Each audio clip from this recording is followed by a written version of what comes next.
da economia e da política brasileira.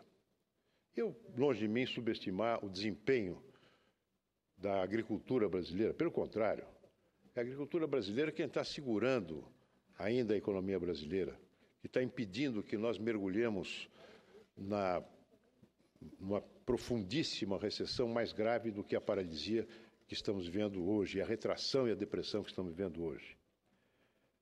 Mas eu insisto em dizer que esse esforço se deve, sobretudo, ao empreendedorismo, à coragem dos agricultores, da pequena agricultura e da grande agricultura. A grande agricultura brasileira, a agricultura capitalista, que foi erigida pelo PT, por setores amplos do PT e de seus acólitos, entre os quais o MST, como o inimigo número 1 da humanidade. Apesar disso tudo, apesar do descalabro e da tragédia da nossa infraestrutura, quem sustenta ainda índices razoáveis da economia brasileira, quem provê alimentos para o nosso povo, quem sustenta uma balança comercial profundamente combalida, como ainda há pouco demonstrou o senador Ataídes da Oliveira, é efetivamente a nossa agroindústria. Agora, eu queria voltar à questão política propriamente dita. A tese de que a oposição busca um golpe é simplesmente uma fantasia, é uma forma escapista dos governistas não se defrontarem aos problemas reais que o governo do presidente Dilma está enfrentando. E problemas, sinceramente, meu caro presidente, não foram criados pela oposição. Foi a própria presidente Dilma e seu antecessor Lula que cavaram um buraco onde eles estão metidos. Foram as ações de irresponsabilidade fiscal, de frenesi de gastos para ganhar as eleições, turbinando programas sociais, como esses agora há pouco mencionados pelo senador Ataídes, acima das possibilidades de sustentação pelo erário público, tendo para, de alguma forma, legitimar esses gastos, que recorrer às chamadas pedaladas fiscais. Quem fez isso foi a presidente Dilma. E, ao fazer isso, ela se colocou sob o crivo, o escrutínio de duas instituições: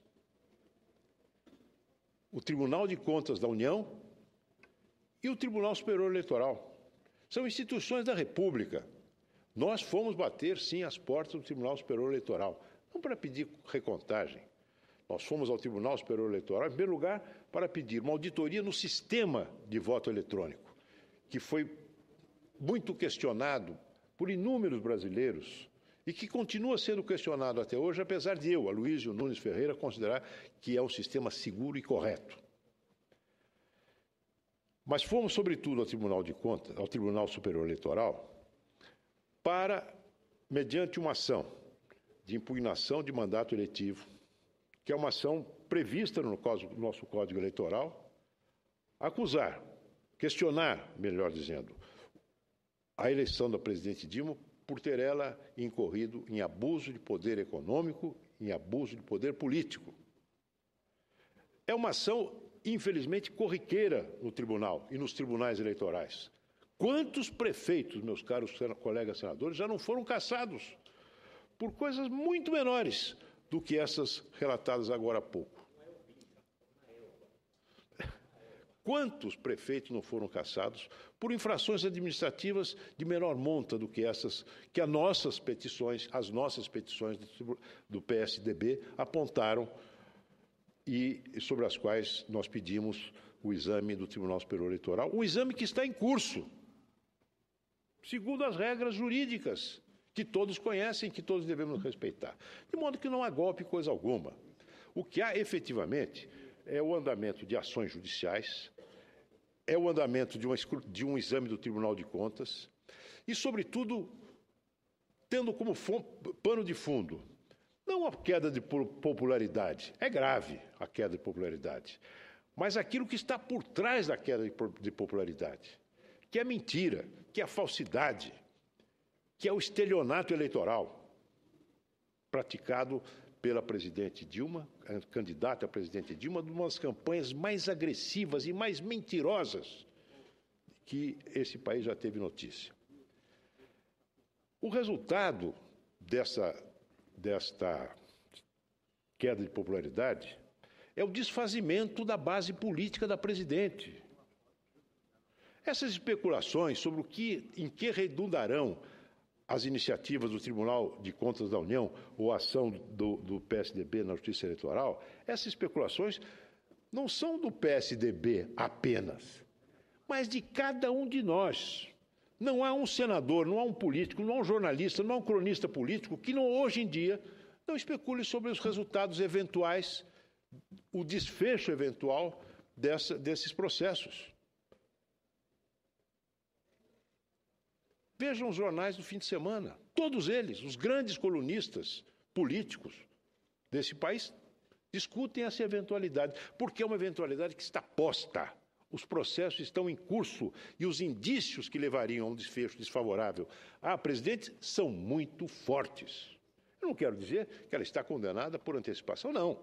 Exerce seu direito de defesa. Nós saberemos respeitar o resultado da ação dessas instituições. Agora, não abrimos mão do nosso direito e nosso dever de oposição. O nosso dever, o nosso direito de criticarmos. Nosso direito e o nosso dever de tentarmos minimizar o estrago que essa gente está causando, mediante emendas, propostas, para que, pelo menos, nós possamos preservar o mínimo daquilo que precisa ser preservado para garantir equilíbrio institucional e para garantir que esse retrocesso econômico e social provocado pelo atual governo se detenha no limite da sobrevivência do nosso povo. Agora, ataques mortais a presidente Dilma tem sofrido? Tem. Sobretudo do ex-presidente Lula. Ninguém atacou de uma maneira mais cruel a presidente Dilma do que o presidente Lula, ainda recentemente. A nossa colega senadora Gleisi Hoffmann diz o seguinte: o Brasil não está no fundo do poço, não está não, mas o presidente Lula disse que a presidente Dilma, o PT e ele mesmo estão no volume morto e abaixo do volume morto por conta daquilo que fizeram e por conta da quebra dos compromissos que assumiram. A especulação sobre o que fazer depois está presente em todas as cabeças. Está presente no Brasil, na imprensa brasileira e na imprensa internacional.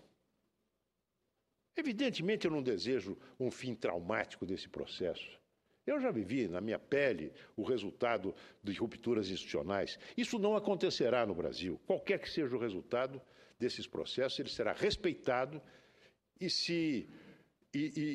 saberemos enfrentar as eleições de 2018 com o nosso programa, com as nossas propostas e com a confiança de que é preciso haver uma mudança no grupo dirigente desse país, que este grupo, o PT e seus aliados próximos, são bananeira que já deu cacho, não tem mais o que sair de bom. Essa aqui é a realidade dos fatos. Esse desfazimento da base política do governo, nós assistimos aqui no Senado na semana passada, meus caros colegas. Todos nós registramos aquela votação sobre o reajuste do salário do judiciário, dos funcionários do judiciário. Apesar da palavra em contrário do líder do governo, apesar do esforço do governo, especialmente da área econômica, de pelo menos adiar esta votação, a votação, o reajuste foi aprovado por unanimidade desta casa, tendo inclusive a bancada do PT votado a favor. Se isso não é desagregação política, eu não sei mais o que é. É uma situação grave, porque o governo não está mais conseguindo governar a sua própria base, não está conseguindo infundir confiança nos seus próprios prosélitos. E convoca o vice-presidente da República como coordenador político com uma missão de uma miserabilidade lamentável. A missão do vice-presidente da República é distribuir verbas, emendas parlamentares e prover nomeações por indicados políticos sequiosos por ocupar ainda alguns espaços neste governo. Essa é a função que o vice-presidente da República, o constitucionalista Michel Temer, está cumprindo hoje, com auxílio do ministro da Aviação Civil. Se isso não é desagregação política, o que é? E esse ajuste fiscal, que não vai ajustar coisíssima alguma, porque a sua ambição já foi muito reduzida pelos freios que o Congresso Nacional colocou nas propostas do governo, essas propostas foram devidamente descarnadas, desbastadas, e, de um lado. E, por outro lado, o aumento da taxa de juros promovida pelo governo é praticamente acarreta um volume de despesa que é praticamente equivalente àquilo que o governo pretendia poupar. Em matéria, já dou a parte, meu caro colega, senador Ataíde. E por falar em poupança de governo, o governo atual se excedeu no erro, se excedeu na crueldade. Eu me refiro à última medida tomada pelo Fundo de Amparo ao Trabalhador, pela direção do Fundo de Amparo ao Trabalhador, com o voto contrário dos representantes dos sindicatos que integram esse órgão, consistindo no adiamento do pagamento do abono salarial, que deveria ser pago este ano na totalidade daqueles empregados que no ano passado trabalharam pelo menos durante 30 dias. Este abono salarial foi postergado para aqueles que comemoram aniversário, ou que nasceram entre janeiro e julho, foi postergado para o ano que vem. Um ano de pedalada trabalhista. Um ano. Um ano de esbulho a um direito garantido por lei. E quem são as vítimas? São os trabalhadores mais frágeis, os trabalhadores que não têm estrutura sindical potente para resguardar os seus direitos, os trabalhadores que ganham até 2 salários mínimos. É esta gente humilde, gente mais pobre de toda a cadeia, de toda a pirâmide salarial, que foi tungada pelo governo da presidente Dilma. 9 bilhões de reais de poupança do FAT. De um lado, sonega-se um direito garantido por lei, e nós na Justiça contestaremos essa decisão. Mas, por outro lado, se usa o dinheiro do Fundo de Amparo ao Trabalhador para financiar empreiteiras, fazerem obras em Cuba, na Venezuela, na República Dominicana, no Peru, no Equador, não é? E vai em Angola, em Moçambique, na Argentina, acarretando uma despesa de mais de 33 bilhões de reais. Vejam, senhores, de um lado se dá um golpe na legislação que rege o abono salarial para economizar 10 bilhões. Por outro lado, com a outra mão, se desperdiça 33 bilhões de reais do FAT, patrimônio do trabalhador, para financiar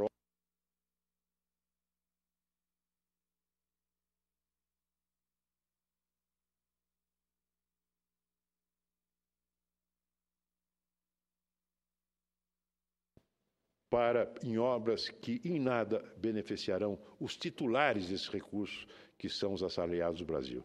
Ouço a parte, meu querido colega Ataíde de Oliveira. Senador Aloysio, essa prorrogação do pagamento do abono salarial a esses nossos trabalhadores tão necessitados, conforme Vossa Excelência colocou, o governo não pode fazer esses pagamentos porque pegou este dinheiro sagrado e emprestou para o BNDES. Eu estou aqui agora sem os números, mas me parece, se não me falha a memória, 2013 emprestou o BNDES, pegou emprestado do FAT 9 bilhões e agora em 2014, 43 bilhões já era o valor emprestado, já tomado emprestado do FAT. Por isto é que não tem... com uma correção, se me permite, abaixo da inflação. Por favor, me corrija. A correção desse recurso, desse empréstimo, está abaixo da inflação, apenas 1% do valor nominal. Não, é subsidiado esse dinheiro. A inflação que está beirando os 9%. Então é prejuízo na veia do FAT. Então, eles desviaram esse dinheiro do Fundo de Amparo ao Trabalhador. Por isso é que vai ter agora que prorrogar esse pagamento. Senadora Luísio, oposição criticando o governo do PT. Não, é o próprio Lula, que Vossa Excelência acabou de dizer. O Lula que é o culpado de tudo isso que está aí, porque essa criatura chamada Dilma, foi ele que fez. Foi ele que deu esse presente grego para o nosso povo brasileiro. E o povo brasileiro agora quer devolver esse presente grego a ele. Tudo isso que está acontecendo no país é do Lula. E hoje quem está criticando a presidente Dilma, conforme Vossa Excelência colocou, é o próprio presidente Lula. Ele, há poucos dias, lá na Confederação dos Trabalhadores, ele disse o seguinte, que nenhum desses críticos pode chegar aos pés da presidente Dilma em termos de caráter, de competência e de responsabilidade. Uma semana depois, ele disse, Dilma precisa contar ao povo o que ela veio fazer nesse segundo mandato dela. Isso uma semana depois. Depois ele disse que o PT só pensa em cargos, que o PT está acabado. Ele que pediu para mudar a cor do PT para laranja agora, não é mais vermelho. E agora, por último, ele disse então que ele, Dilma, está no volume morto, conforme Vossa Excelência colocou. Então, quem está criticando o governo PT é o próprio criador, o próprio culpado. A senadora que deixou essa tribuna disse que não há culpa nem do Lula e nem da Dilma. Mas eu disse aqui a semana passada que toda quadrilha tem um chefe. E esse chefe está muito próximo de chegar a esse chefe. Esse competente juiz Sérgio Moro e o Ministério Público Federal, mas a nossa competente Polícia Federal, vai chegar no Lula. Eu não tenho dúvida disto. Então não somos nós mais que estamos criticando esse governo, é o próprio Lula. O Lula, hoje, para mim, é um homem acuado pela polícia, acuado pelo juiz Sérgio Moro. Esse moço, ele está obnubilado. Ele está igual o cachorro quando cai da mudança. Ele não sabe para que rumo que ele vai. Daqui uns dias é perigoso ele procurar o PSDB, querendo vir para dentro do nosso partido, e é claro que nós não vamos aceitar essa praga. Era só isso que eu queria colocar, senador Luiz. Muito obrigado, meu caro senador. Até Vossa Excelência cada vez mais afiado com a sua veia polêmica. Mas eu já vou concluir, uma vez que o meu tempo está esgotado, meu caro presidente, para dizer que, assim como a senadora Gleisi Hoffmann, eu também sou otimista com o nosso país. Mas o otimismo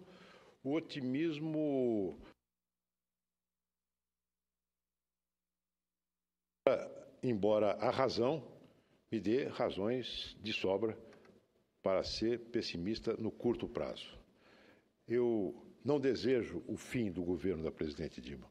Eu quero ganhar deles no voto em 2018. Quero ganhar no voto. Mas se acontecer algo antes, se a justiça trabalhar, cumprir o seu papel e decidir no sentido da interrupção do mandato, nós estaremos em condições, junto com os demais partidos, para fazer uma transição tranquila e assumir as rédeas do governo. Mas eu não desejo isso. O que eu desejo, na verdade, posso confessar aos senhores, meus caros colegas, eu desejaria que a presidente Dilma caísse em si e dissesse, vamos conversar seriamente. Chamasse os partidos todos, inclusive da oposição.